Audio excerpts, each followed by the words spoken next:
quarterback who's still on the team.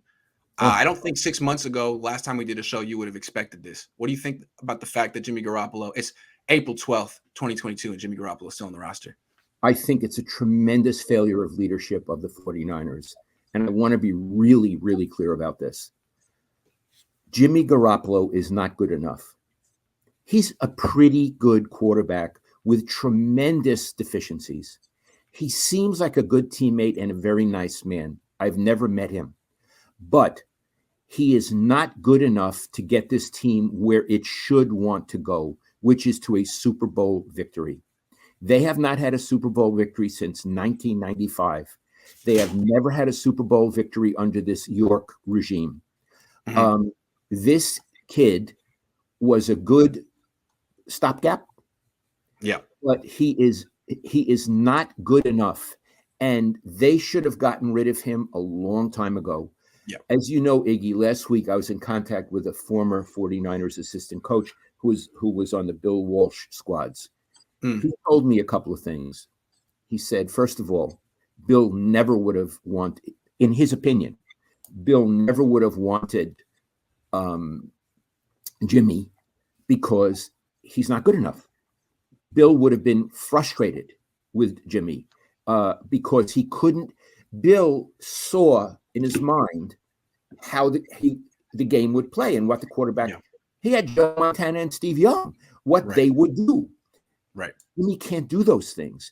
And no.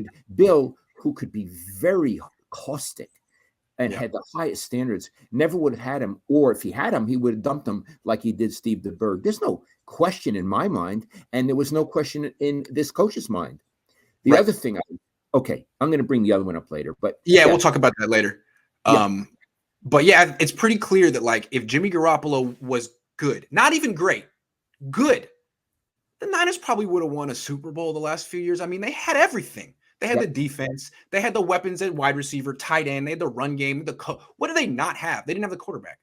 And I think statistically, like of all the quarterbacks who've ever been in the playoffs, he's the worst passer rating in the fourth quarter of any quarterback ever in the playoffs. So, it's him. And that's people. The Niners keep saying he's a good quarterback. We're not going to trade him. He's mediocre at best. We've been calling him that for years. He's serviceable at best. If they say he's a good quarterback, they know they're fibbing. Because they're fibbing. He's not a good quarterback. He's what you say. We say serviceable plus. He's a C. He's a C minus. He's a C plus. Some games he's a D. Exactly. He's a C with an asterisk because he's injury prone and he's kind of expensive too. Yeah. And if I were a player in that locker room, and believe me, players talk all the time, just like people at every job talk about their bosses. What is the direction of our team? Who is our quarterback? Why haven't they made a decision? Why not? They don't have a direction at quarterback yet. No, they don't. They don't have a direction. And how do you think the wide receivers and the tight ends and the linemen think about, we don't have a direction at quarterback, but let's go get him. Let's go out there and get him. Who do we work out with this offseason? Am I supposed to call Trey Lance or Jimmy? Trey Lance is working out with some of the wide receivers. Where the hell is Jimmy? I mean, is Jimmy supposed to lead something? I mean, have they told him? What is he supposed to do as a leader of this team? They haven't told anyone. That's right. So they have left their players in a very untenable position.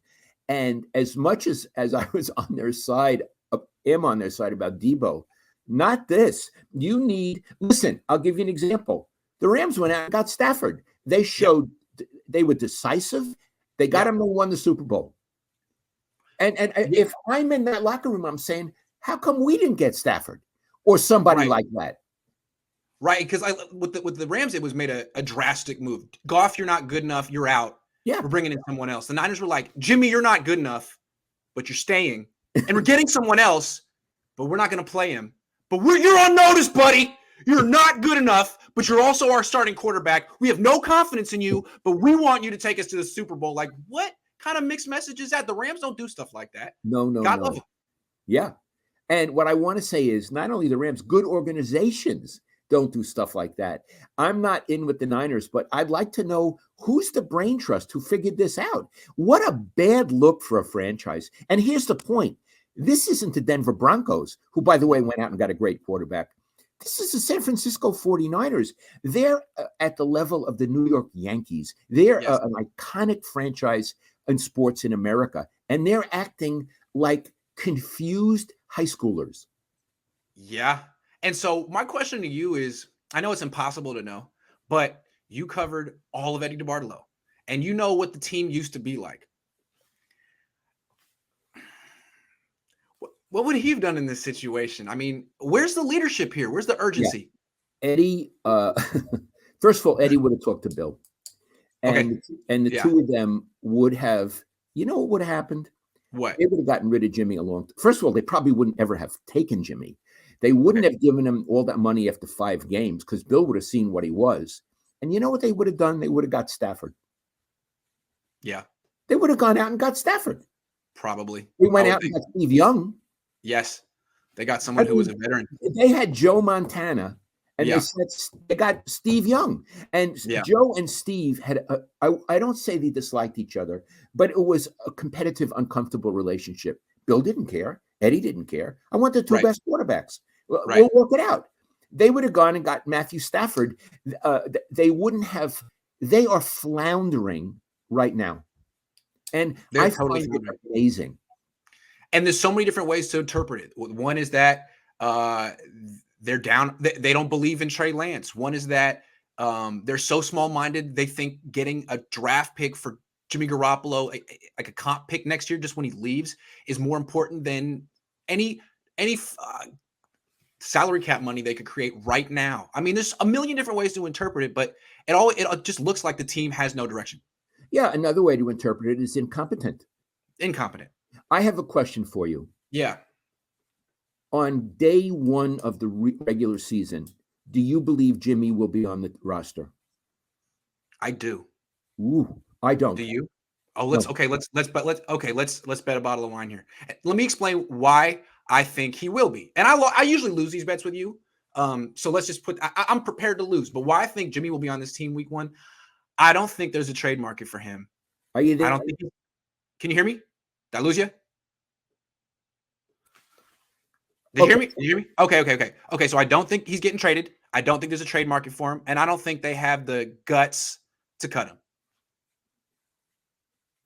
Okay, I want to tell you why I don't think he'll be on the roster for day 1, game 1, because I don't think anybody could be that stupid. I love that. I don't think. I think the Niners could be. I guess I do think they could be.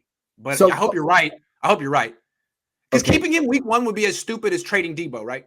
Yes, it would be really stupid. And that really leads us to our next topic about how they botched the quarterbacks. But we want to make a bet first. And I know what I want to bet. Let's bet.